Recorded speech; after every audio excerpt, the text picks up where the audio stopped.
Bonjour à tous, je suis le professeur Louis. Nous allons voir aujourd'hui en détail dans cette vidéo le menu de test permettant de tester les différents composants du Galaxy S9 et du Galaxy S9 Plus. Hello everyone, this is Professor Louis. In this video we'll see in detail the menu used to test the different components of the Galaxy S9 and the Galaxy S9 Plus.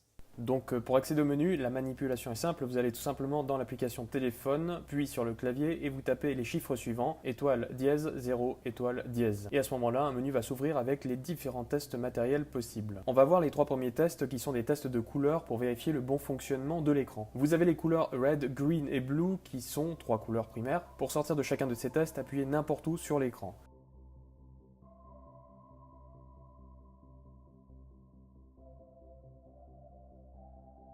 Pour le test de couleur bleue sur l'image, ça apparaît en violet, mais je vous rassure, c'est bel et bien du bleu.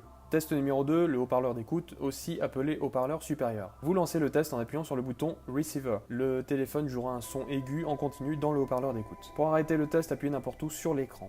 Test numéro 3, le vibreur. Lancez le test en appuyant sur le bouton Vibration. Le téléphone se mettra alors à vibrer en continu et l'écran deviendra noir. Pour arrêter le test, appuyez n'importe où sur l'écran. Test numéro 4, la caméra arrière. Lancez le test en appuyant sur le bouton Mega Cam. Le téléphone affichera à l'image la caméra arrière. Vous pouvez prendre une photo afin de vérifier que tout fonctionne correctement.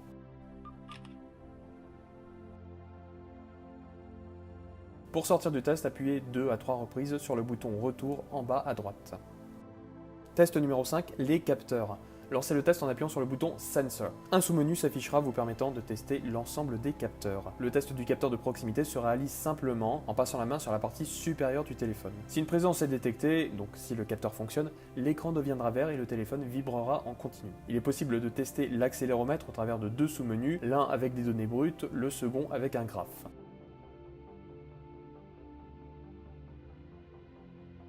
Test automatique du baromètre. Pour revenir au menu précédent, appuyez 2 fois sur le bouton Retour en bas à droite. Test du capteur de luminosité, vous pouvez utiliser une lampe dirigée sur la partie supérieure du téléphone ou mettre votre main par-dessus pour vérifier le bon fonctionnement du capteur. Appuyez sur le bouton Back pour revenir au menu précédent. Les tests qui suivent sont ceux du gyroscope ou de la boussole.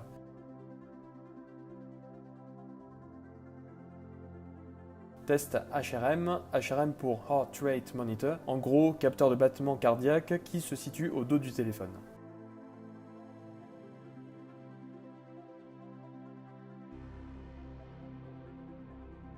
Appuyez sur Exit pour sortir du test. Fingerprint Test, test du capteur d'empreinte. Utilisez le bouton Retour situé en bas à droite pour sortir de ce test.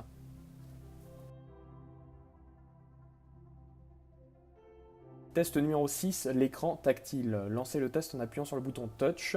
Une multitude de petits carrés s'affiche à l'écran. Remplissez les carrés en faisant glisser votre doigt dessus sur l'ensemble de l'écran. Lorsqu'un carré est vert, la zone tactile est fonctionnelle. Le test se ferme automatiquement une fois tous les carrés remplis. Test numéro 7, le haut-parleur principal. Lancez le test en appuyant sur le bouton Speaker.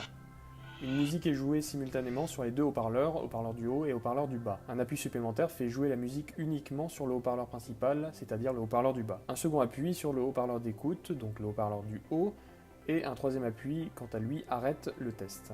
Test numéro 8, les boutons physiques. Lancez le test en appuyant sur le bouton Sub Key. Vous pouvez tester le bon fonctionnement des boutons, d'abord le bouton central sur l'écran, puis les différents boutons, c'est-à-dire les boutons de mise en marche ou volume par exemple. L'appui sur chacun des boutons provoque un changement de la couleur affichée sur l'écran.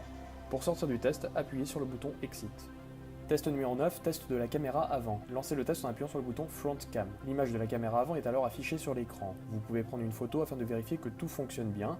Pour sortir du test, appuyez 2 à 3 reprises sur le bouton Retour en bas à droite. Test numéro 10, test du capteur de prise en main. Alors il semble que ce capteur placé en bas du téléphone au niveau du connecteur de charge détecte la présence de la main lorsque l'on tient le téléphone par le bas. L'utilité principale serait celle de permettre au téléphone de savoir quelles antennes utiliser ou s'il doit augmenter la puissance d'émission ou de réception. Ce ne sont que des théories, si vous en savez plus à ce sujet, n'hésitez pas à me le dire dans les commentaires. Le test s'effectue tout simplement en plaçant et en retirant la main sous la partie inférieure du téléphone au niveau du connecteur de charge.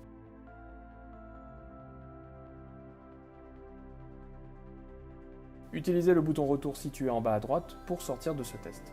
Test numéro 11, le voyant d'activité. Ce test permet de vérifier si la LED multicolore fonctionne bien. Chaque appui sur l'écran teste une couleur. Pour quitter le test, appuyez n'importe où sur l'écran à la fin. Test numéro 12, simulation de code barre.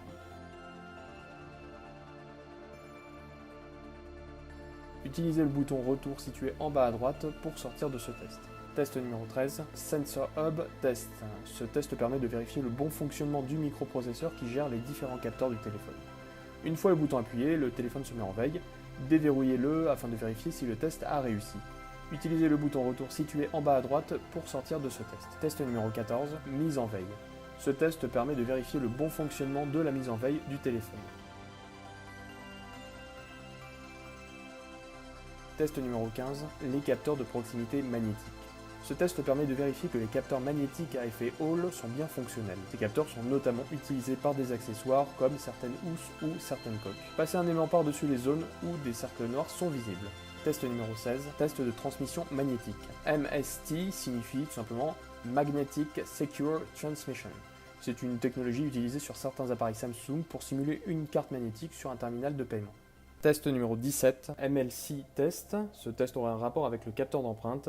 Si vous en savez plus à ce sujet, n'hésitez pas à me le dire dans les commentaires. Test numéro 17, test de la caméra iris. Ce test permet de vérifier le bon fonctionnement de la caméra destinée au déverrouillage du téléphone par les yeux. Voilà, cette vidéo sur le menu de test du Samsung Galaxy S9 et S9 Plus touche à sa fin. J'espère qu'elle vous a plu et qu'elle vous aura appris des choses. Si vous l'avez apprécié, un pouce bleu sera le meilleur remerciement. Vous pouvez aussi vous abonner à ma chaîne si ce n'est pas encore fait, ou suivre mon compte Instagram qui s'affiche en bas à gauche. Merci et à très bientôt pour d'autres vidéos.